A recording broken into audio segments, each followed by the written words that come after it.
This is episode number 33 of DevOps Paradox with Darren Pope and Victor Farsick. I am Darren. And I'm Victor. This episode was supposed to be, there's going to be a lot of redactions in this episode, so just get ready for it. This was supposed to be the results show for which managed Kubernetes service, not server, service, I said server last episode, sucks the least.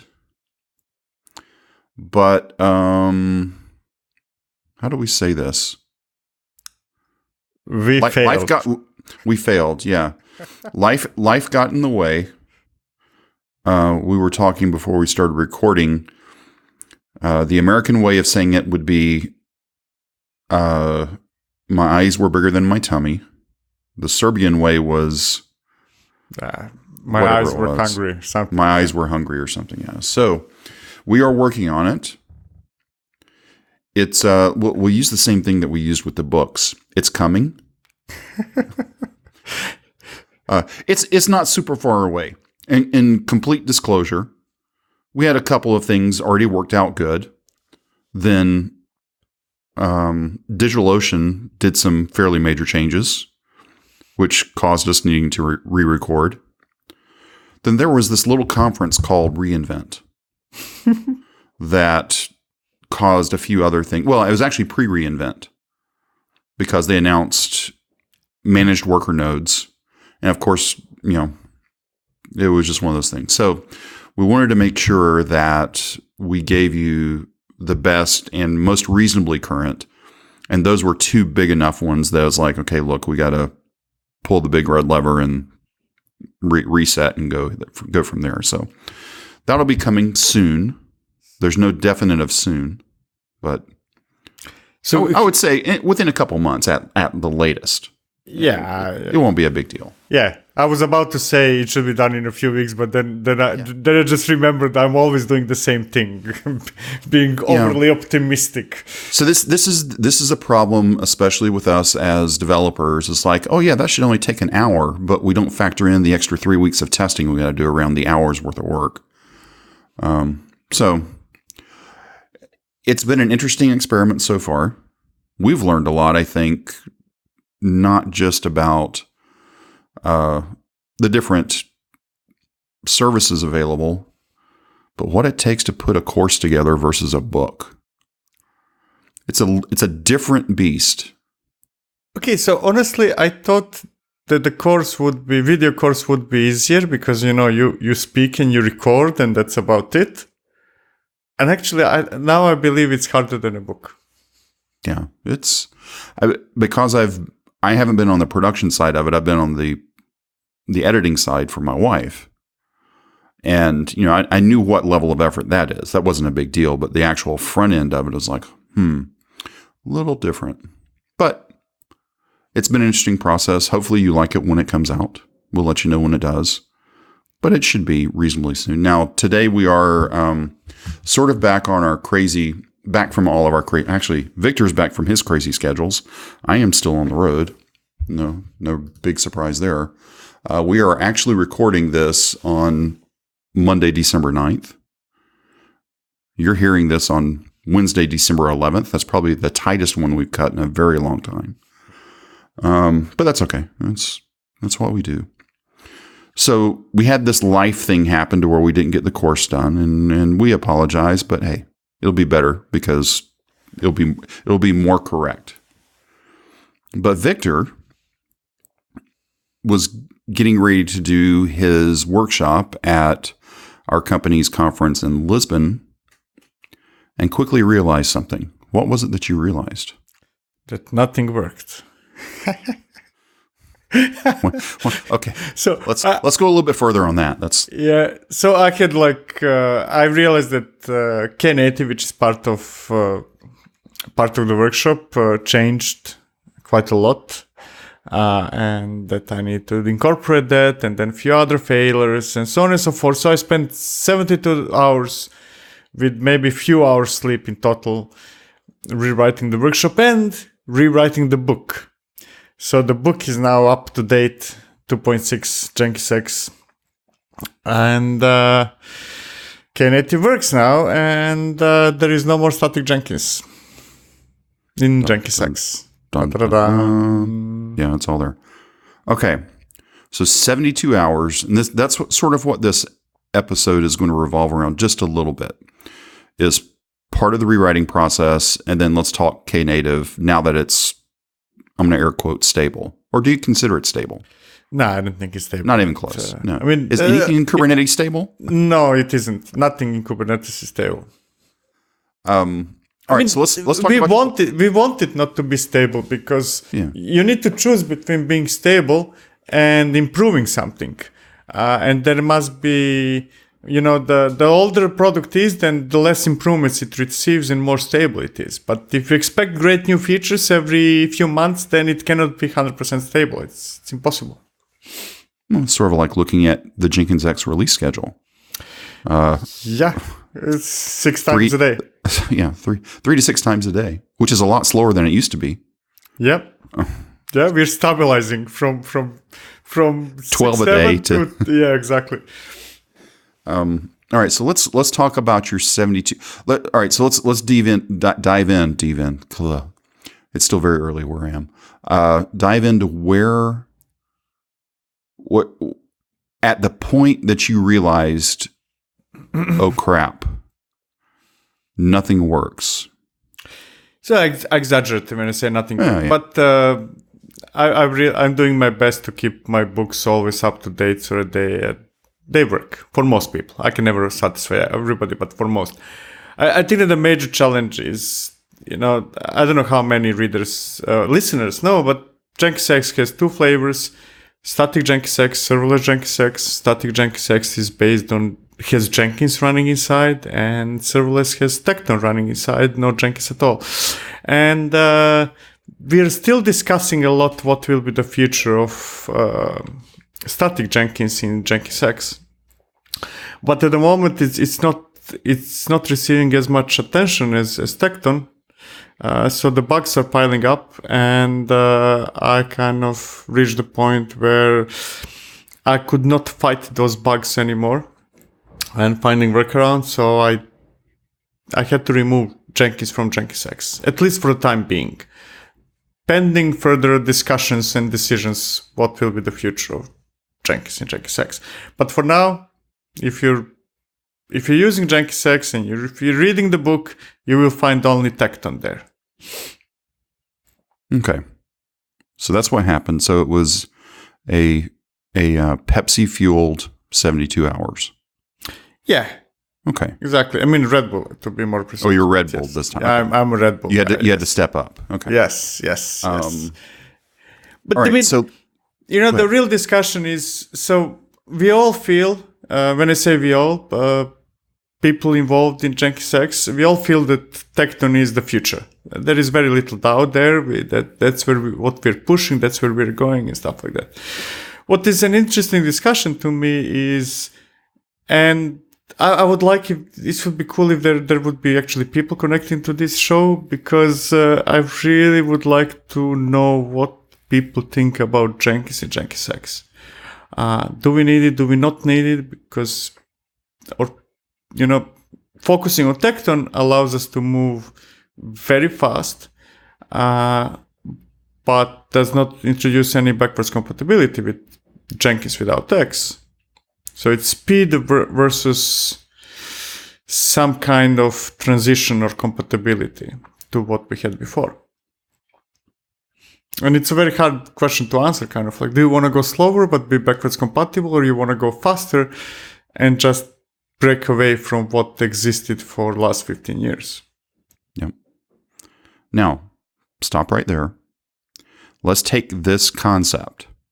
We were talking implementation details right now, right? Jenkins inside of Jenkins X.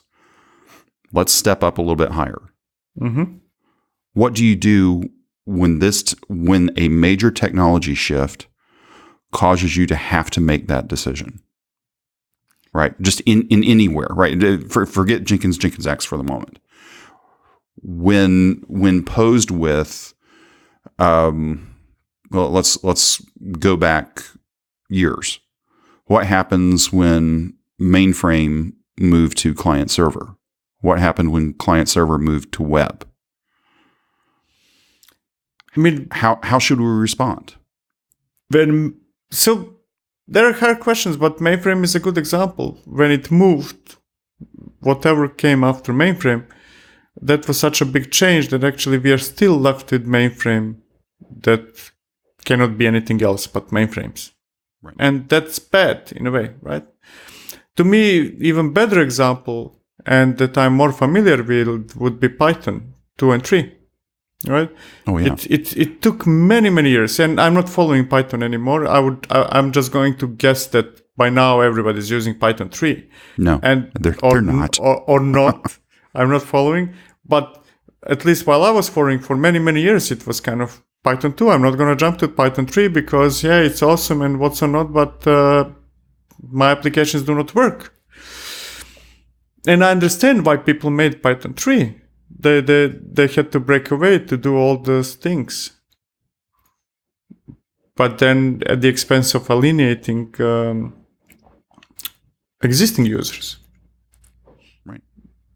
And it's... I honestly don't have an answer, kind of. Actually, I do. It needs to be some form of a balance. Because if you go too fast, then people cannot follow along. They cannot move. Nobody's going to try to trash everything they have, right? So they cannot transition, and then you're moving fast, but your users are not with you. On the other hand, you can do something similar to what Java has been doing for many years, and that is, I'm going to be backwards compatible since the dawn of time. And as a result, it sucks. I said it. I said the word. It was really slow moving, and then Java was really being left behind. Yeah, but it's Java, so it's what it is. Java's the new Fortran. Yeah, but my theory is that one of the reasons why Java is Java is because it maintains backwards compatibility. And that prevents it from moving forward. Fast. And everything moves forward. Yeah. So, and the Python 2, Python 3 is interesting because Python 2 technically dies in January in 3 or 4 weeks. Well, we'll see. But these are hard questions to answer because it's not just a technology decision. In fact, I would argue that it's not even a technology decision because it always goes back to technology typically doesn't have the money. It's business that has the money, and they're the ones funding the stuff. And now we're coming to the cause of the whole issue, I think, is it's either technology is deciding or business deciding. Rarely that's done in cooperation. I mean, if you ask technologists, they're always going to decide, I want to play with a new toy. Right. I moved forward. I don't really care whether the rest of the world moved with me because I'm playing around. We're a bunch of 3-year-olds. Exactly. Right? Not in a negative sense, but No. That's what we like about engineering, right? You're playing around and then you come with the cool stuff, and that's all fine. On the other hand, and then you get bored. That's the problem, is you get bored. Exactly. And you move to something else. And if you listen to business, and when I say business, I don't mean necessarily only people with money, but when people are actually managing actual systems and thinking about them and financing them, if you would listen to them only, then there would never be Jenkins X. So it's tough. Is there a solution for that? Not a solution, but what are some reasonable? So I think that what we're really missing is much wider type of data, much wider data. We don't really know what people want or don't want yet on a large scale. Of course, we did a lot of interviews and we spoke with a lot of companies, stuff like that. But on large scale, I'm talking about tens of thousands of people. I don't yet know how much the Jenkins is required at the expense of moving slower and the other way around. Right. So sample rate or sample size is too small. Yeah. But on the other hand, you cannot ask people either, because you cannot ask people, do you like A or B, if they only used A. Right. Right. So kind of like, and that's now the problem. How do consult with people without expecting them to start using something for a few months, and then you can ask them questions. Yeah. So basically, in order for us to ask people, we would need everybody to move to Tekton and then have experience with it just as well as experience with Jenkins and say, okay, now what should we do next? And a seismic shift like that is hard for most businesses. Yes. I honestly don't, I think that most businesses never really change. They make just small changes here and there. They're much more concerned about transitioning to something slowly than big bang type of stuff. We're going to change everything overnight and things like that. Well, if you even look at the unicorns, they don't change overnight. I mean, it looks like they did, but it took them 10 years to change overnight. Unicorns, or greenfield when you start, you're changing overnight simply because you have nothing to change.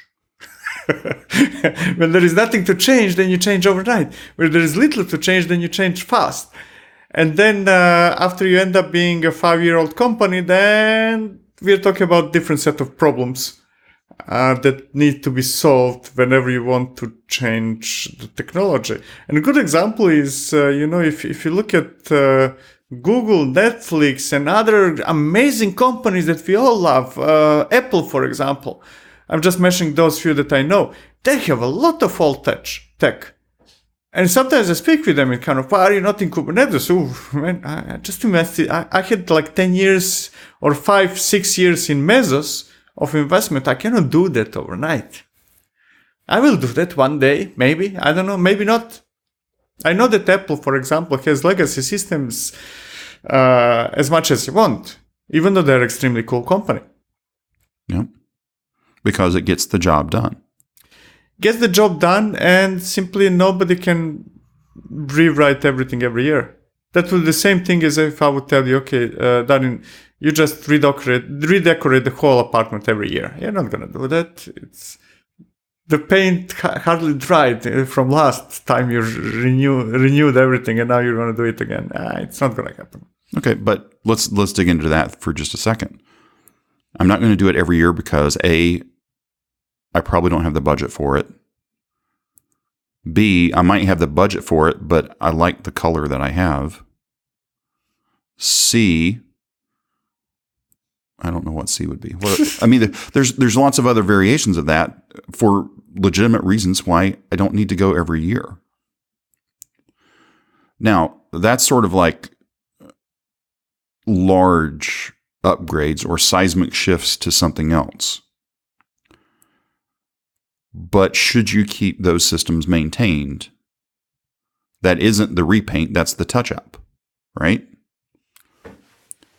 You need to keep it maintained as long as they're running. That there is no question about that. If you could shut them down, you would shut them down. So you need to keep them maintaining. My bigger question is, should you keep improving them? That's the real question. That's the thing where most companies are getting confused. Yeah, of course, you can mainframe or Python 2 or whatever, it works, and you're not ready to rewrite everything or redo everything. I understand it completely. You need to maintain it. I understand that as well. But then we start into discussions, how do we improve it? How do we modernize it? And that's where you need to pick really carefully what you're going to choose. And then we all sometimes get to conclusion is, just don't touch it. Make sure that it runs. Don't touch it. There are no improvements to this thing. Yep. And you just sort of, as long as it's running, that's good. Here's our 5-10 year plan to get off of it, and here we go. Yeah. It's like, let's say that you have 30 years old car. You need to keep it running because you need to go to work, but you're not going to change seats now because you want leather or something, and you're not going to keep investing in it. You're just not ready to throw it away. Yeah. You may put seat covers on because the seats were cracked. Yes. Right. That's just maintenance. Yes.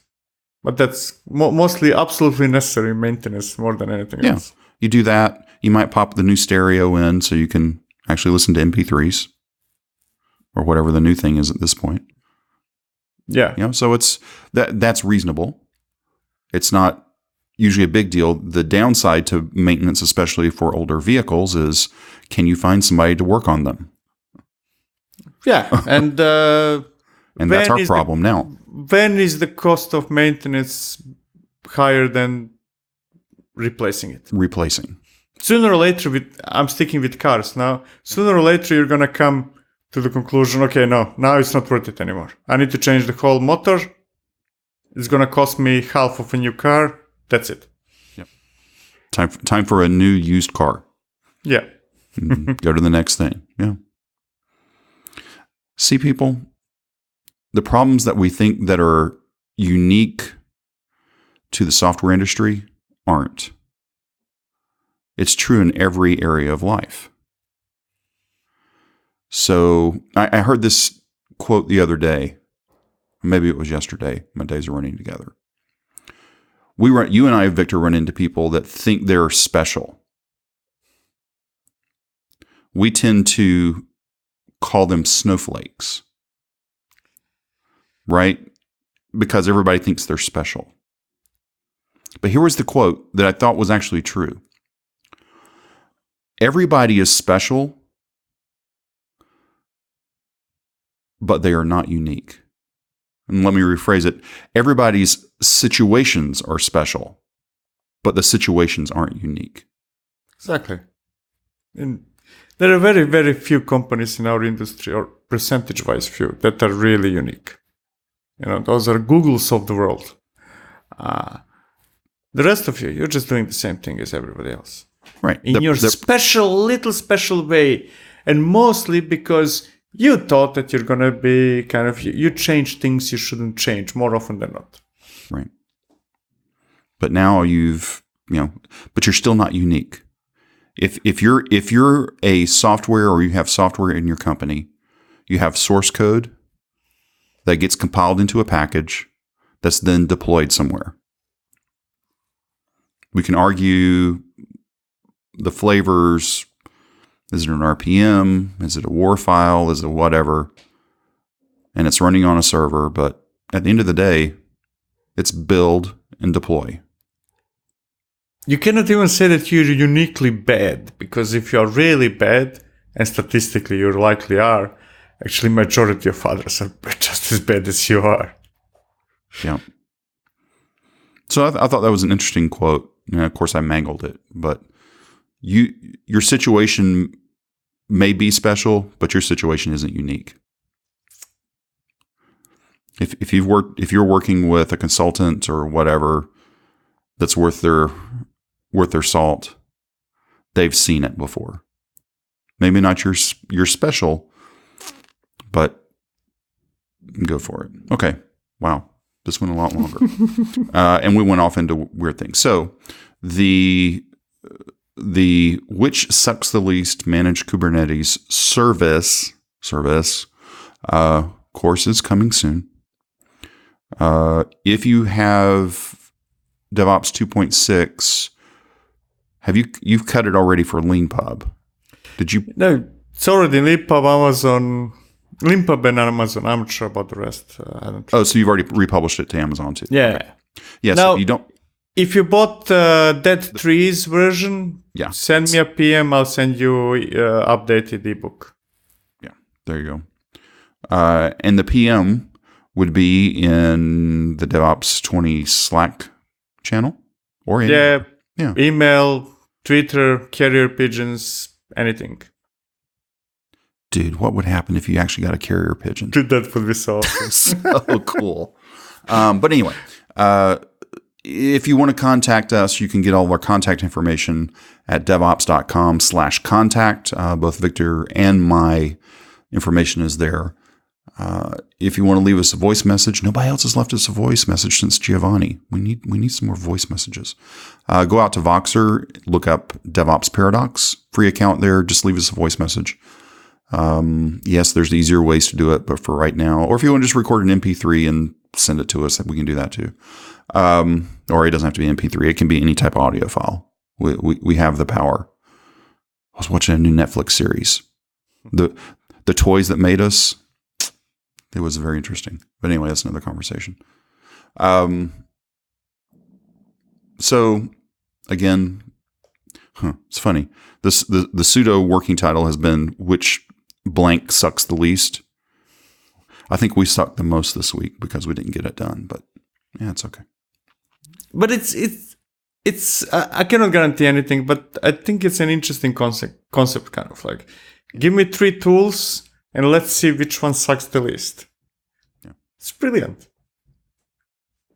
Especially since I like repeating that same phrase, sucks the least. Yeah, it just rolls right off the tongue, right? It just sucks the least. Okay, well, let's wrap this one. You got anything else? No. Or wait, are you traveling anymore this year? You got any more shows? No, I mean, once for vacations, but not for business. No more conferences. I'm not traveling for business for more than a month. That never happened before. And I'm on my final 2-week run for the year, so then it's Christmas. Okay. We'll start singing Christmas carols soon. All right. Well, thanks for listening to this episode. This is 33 of DevOps Paradox.